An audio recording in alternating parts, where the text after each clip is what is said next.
안녕하세요 학생 여러분, 반갑습니다. 오늘 중2-1 다항식의 계산 제1강 다항식의 곱셈과 나눗셈입니다. 이미 1학년 때부터 문자식을 계산을 해왔기 때문에 그렇게 어렵지 않게 이 내용을 이해하겠지만, 계산력이라는 것은 단순히 안다가 아니라 빠르고 정확하게 할 수 있는 능력을 습득하는 거기 때문에 아는 거에 그치지 않고 지속적으로 반복 학습을 통해서 확실한 계산력을 갖도록 해야 합니다. 물론 그 이전에 정확한 방법을 숙지해야 되겠죠? 지금 그 시간입니다. 다항식의 곱셈은 다항식 곱하기 다항식을 곱한다는 의미인데, 개수는 개수끼리, 문자는 문자끼리, 또 같은 문자끼리의 곱셈은 당연히 지수법칙을 이용해서 간단히 정리하겠죠. 그럼 여기서 제일 중요한 게 뭐냐? 학생들이 이런 다항식 계산에서 어디서 많이 틀렸냐? 당연히 개수에서 틀립니다. 개수 처리에서 오류가 일어나는 것이 가장 흔하고 많습니다. 문제를 통해서 확인해 보도록 하겠습니다. 다항식 곱하기 다항식, 항상 개수부터 확인. 근데 개수란 것은 이 부호까지 포함한 겁니다. 이 문제를 풀기 전에 잠깐 초등학교에서 5 빼기 3이라는 개념을 봤을 때 5에서 3을 뺀다는 이런 생각이 너무 확고합니다. 그러나 중학교 이후부터는 이것을 어떻게도 볼 수 있어야 되냐면 이렇게 5와 이 뺄셈이라는 기호가 마이너스라는 부호화시켜야 됩니다. 잘 알다시피 여기서 정리하면 이 식이 됐죠? 근데 왜 이쪽으로 돌아가냐? 아니, 그게 아니고 이것은 계산을 할 때 내가 생각하는 과정이다. 이게 지금 없는 겁니다. 그러나 내 머릿속으로는 저것을 생각하고 있어야 되는 거예요. 따라서 5에서 마이너스 3이라는 이 음수랑 더해지는구나. 그럼 우리 요령을 잘 알죠? 부호가 다를 때는 부호가 큰 수의 절대값에서 작은 수의 절대값을 빼고 큰 수의 부호를 붙인다. 그러나 선생님이 권유한 방법은 그게 아니고 양수는 언제나 남자수, 음수는 여자수, 이렇게 생각을 해본다면 남자 5명, 여자 3명. 누가 더 많죠? 남자가. 몇 명 더 많죠? 2명. 남자가 2명 더 많다. 그런 의미로 파악을 하는 것이 앞으로 중학교 이후에 문자식의 계산에 훨씬 도움이 된다. 이 정도를 넘어서서 반드시 그렇게 해야 됩니다. 따라서 부호를 포함한 값이 개수고 그것이 수다라고 생각을 해야 돼요. 3과 마이너스 2가 곱했어요. 그러면 마이너스 6, a가 5개. 원칙 원리만 지키면 어렵지 않습니다. 개수 3분의 2, a 하나, b 3개. 그렇죠? 자, 이제는 다항식이 3개 곱해졌어요. 그러나 풀이의 요령은 전혀 다르지 않습니다. 개수부터 확인하는 거예요. 1, 마이너스 3, 5, 마이너스 15. 그리고 x가 3개, 4개, 5, 6개 곱해졌으니까 y는 3개 곱해졌어요. 어렵지 않죠? 지수법칙이 적용된 다항식 계산을 한번 해보면, 잘하기 위해서는 한 번에 처리하는 게 아니라 반드시 지수법칙, 즉 같은 문자끼리의 곱셈은 지수법칙을 이용해서 간단히 한다. 이 간단히 하는 원칙을 지켜줘야 계산이 정확해집니다. 일단 정확해진 계산은 훈련이 반복되면 반드시 빨라져요. 그런데 부정확한 계산이 내가 몸에 배운 이후에는 그걸 고치기가 굉장히 어렵습니다. 잘못해서 고치기 힘든다는 걸 잘 알고 있죠? 그래서 조금 침착하게 여유있게 하더라도 처음에는 반드시 옳은 방법. 절대 급해서는 안 된다. 빨라지면 안 돼요. 그 부분에 이렇게 정리를 하는 겁니다. 정리가 상당히 중요해요. 마이너스 8, 일단 개수가 정해졌어요. x가 3개, y는 2개. 다항식 3개 연속으로 곱해지는 문제인데 9a제곱, b 4제곱 곱하기, 주의해야 된다고 그랬죠? 마이너스 1이 3번 곱하니까 마이너스. 또 하나 주의할 것은 학생들이 안 지키는 것 중에 하나가, 이렇게 기호와 기호가 연달아 저렇게 붙는 것은 수학에서 절대로 허용하지 않습니다. 따라서 반드시 괄호가 되어줘야 돼요. 곱하기 여기도 마찬가지. 이런 과정을 귀찮아하면 안 돼요. 절대 귀찮아하면 안 됩니다. 수학을 푸는 당연한 과정이고 앞으로 잘하기 위한 훈련 과정이다 생각을 가지고 반드시 시켜줘야 돼요. 역시 2분의 15. 그리고 나면 문자는 편하다 그랬죠? 2개, 3개, 5개, 8개. B는 7개, 8개, 9개. 어렵지 않습니다. 다항식의 나눗셈 역시 다항식 나누기 다항식이라는 얘기고 분수꼴로 혹은 역수의 곱셈으로 바꿔서 처리한다. 즉 곱셈의 형태로 바꿔놓으면 곱셈과 결국은 같은 꼴이 되겠죠. 한눈에 보인 경우에는 바로 이런 과정을 통해서 부호 마이너스 y 세제곱분의 2x제곱 이렇게 한다는 것이 분수의 꼴로 푼다는 의미고, 이 한눈에 보일 때는 여기서부터 2까지 갈 수도 있습니다. 이렇게 간단한 식은. 근데 이 정도만 돼도 개수가 분수의 꼴로 나타나 있으면 이렇게 하기가 쉽지가 않죠. 선생님들도 그렇게 절대 하지 않습니다. 학생들이 오해하는 것 중에 하나가, 내가 익숙해진다는 의미는 어떤 식이든지 한 번에 암산 처리, 보통 이런 과정을 생략하는 경우가 많아요. 학생들도. 이런 문제는 한 번에 나옵니다. 나올 수 있어요. 그러나 이런 문제만 하더라도 선생님들도 그렇게 편하게 척 나오는 게 아니에요. 생각을 해야 되는데, 그렇게 분수의 꼴로 하는 것보다 역수의 곱셈의 꼴로 나타나는 것이 훨씬 더 편하다. 따라서 곱하기, 자 역수 잘해야 됩니다. 마이너스, 이 역수 처리하는데도 2학년 초기에 실수가 많이 나타나는 거예요. 요렇게가 분자가 되는 거죠. 따라서 2ab가 분모로 되고, 그리고 나면 곱셈이 되게 돼요. 마이너스 3, 마이너스 3, 2분의 9가 일단 개수가 결정이 돼요. 그리고 a는 분자가 하나가 나오니까 a, 분모는 역시 2개가 나오니까, 물론 이렇게 표현할 수도 있고, 아니면 이 표현을 2분의 9 개수만, 수의 개수만 따로 내고 a, b의 제곱 이렇게 써도 상관이 없습니다. 자, 3번 역시 마찬가지예요. 다항식의 나눗셈인데 연속에서 나타나요. 이런 거는 특히나 암산 처리하는 것이 절대로 아닙니다. 특히 초기식 곱하기, 이거 역수합니다. 역시 좀 전에 보다시피 요렇게가 분자니까 이 역수 처리할 때 조심해야 돼요. 언제나 역시 역수 처리합니다. 마이너스 요렇게가 분모가 되고, 주어진 식으로부터 이렇게 바꾸는 과정, 이것을 선생님은 초기식의 변형 과정이라고 얘기하는데, 이것은 매우 중요합니다. 이런 초기식의 변형을 생략하는 것이 절대로 아닙니다. 반드시 기억을 해두기 바라요. 이렇게 초기식을 해놓고 나서 계산력의 능력에 따라 여기서는 한 번에 쫙 다 할 수도 있어요. 계산을.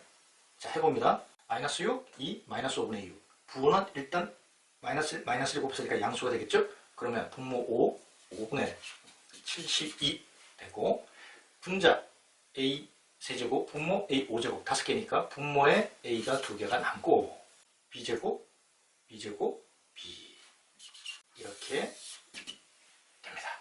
문제 2번. 여기는 역시 마찬가지로 지수법칙을 먼저 적용을 해야 되겠죠?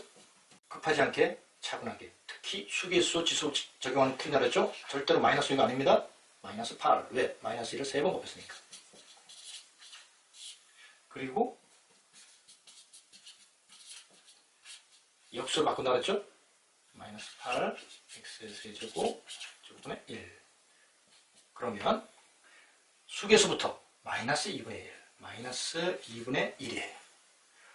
분자 x 2제곱, 분모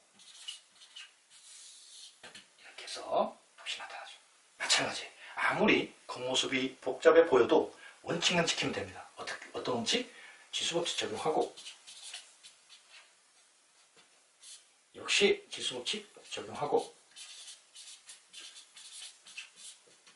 지수법칙 적용하고, 나눗셈을 역수의 곱셈으로 나눠준다. 자, 어떻게가? 마이너스 8x의 9제곱 y의 6제곱분의 27 곱하기, 역시 마찬가지 x제곱 y의 꼭 계산해줘요. 자, 수계수부터 합니다. 약분, 마이너스 2분의 27. 마이너스 2분의 27. 분자의 x가 10개 곱해졌죠? 분모에는 11개. 따라서 분모에 x가 하나 남아야 되고, 분자에 y가 15개 곱해졌고, 분모에 y가 14개 곱해졌으니까 분자에 y가 하나가 더. 혼합계산도 있을 수 있겠죠? 혼합계산 살펴보도록 하겠습니다. 다항식의 곱셈과 나눗셈의 혼합계산입니다.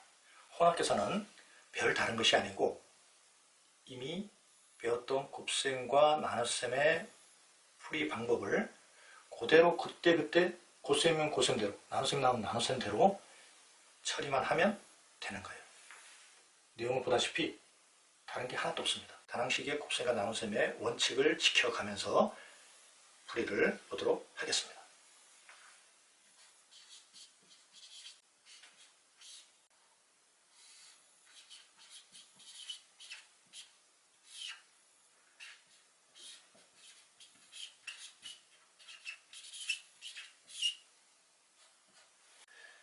부호부터 결정해야 되겠죠? 마이너스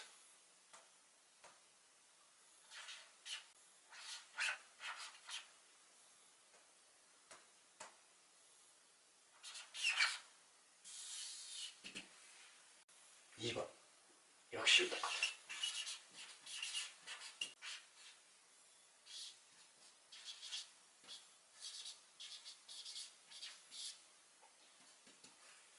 지수 법칙 또 적용합니다.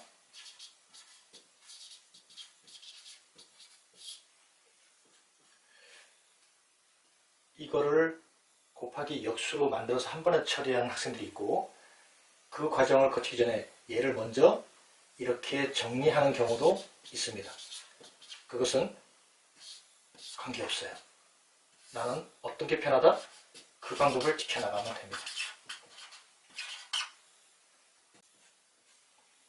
마이너스 4분의 A는 분자에 하나가 남죠. B는 분모에 2개가 남습니다.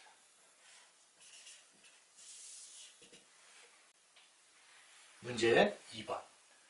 이제 다항식의 곱셈과 나눗셈 혼합계산이 어느 정도 되고 나면 조금 더 발전 문제가 나타나겠죠? 그런 문제입니다. 이런 유형은 곱하기 네모와 나누기 네모의 형태로 나타나 있어요. 우리가 구하는 식 앞에 곱셈으로 처리된 것과 나눗셈으로 처리된 것이 있는데, 요령은 동일하지만 난이도는 나누기 네모가 조금 더 높다고 하겠습니다. 이런 문제의 유형을 초등학교 때 배웠기 때문에 선생님, 저는 식을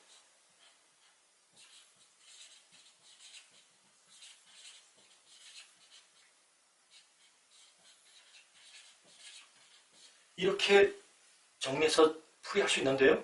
그러면 가장 빠르고 정확합니다. 그런데 이 방법을 모를 때 여기도 마찬가지예요. 네모를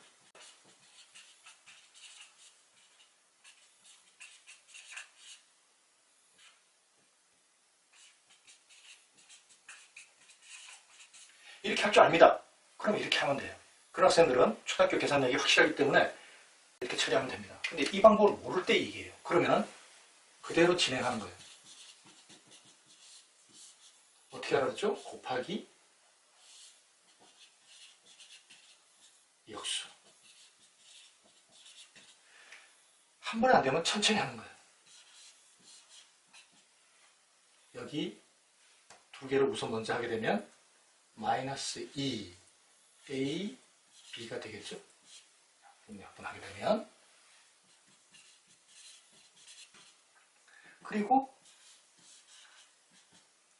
양변을 마이너스 2 AB로 나누면 곱하기 역수를 해도 되겠죠? 나누기 마이너스 2AB 해도 되고,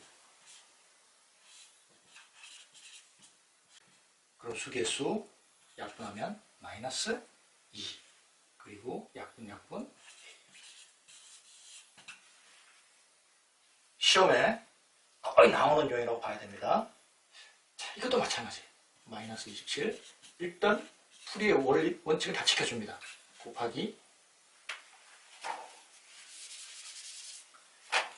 이번에는 네모분의 1이죠.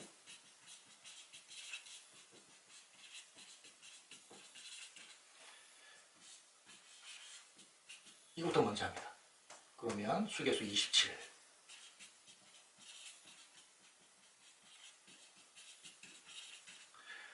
아까는 곱하기 네모일 때는 바로 네모가 나왔지만 우선 뭐를 먼저 구한다? 네모분의 1을 먼저 구합니다. 그럼 아까처럼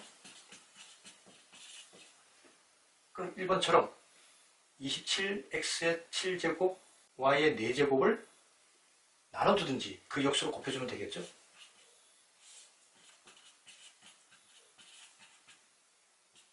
이 값이 마이너스 81분의 4 그리고 분모의 x의 5제곱이 남겠고 y도 제곱이 남은 거예요. 근데 지금 구한 것은 네모분의 1을 구한 건데 우리는 네모로 구하는 거죠. 그럼 좌변 우변을 모두 역수로 바꾸면 되겠죠.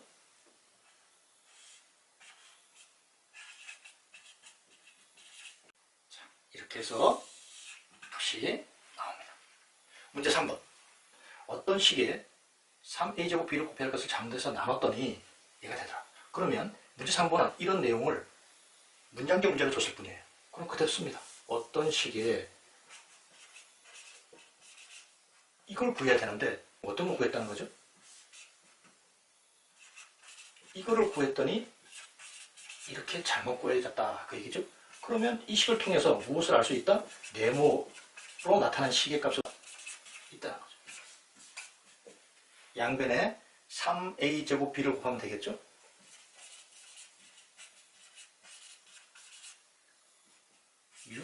a 세제곱 b의 4제곱. 일단 네모의 값을 구했다면 돌아오면 되겠죠?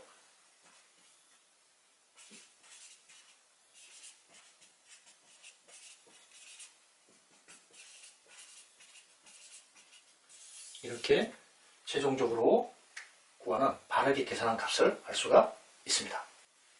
다항식과 다항식의 계산뿐만 아니라 모든 식의 계산은 정확하고 빠르게 풀이할 수 있는 능력을 가지고 있어야 되겠죠? 선생님이 시작하면서 얘기했던 것처럼 반복 학습을 통해서 나의 계산력을 확고하게 만들기 바랍니다. 다음 시간도 계속해서 다항식의 계산 들어갑니다. 그 제1강 다항식의 곱셈과 나눗셈 공부하도록 하겠습니다. 수고 많았습니다.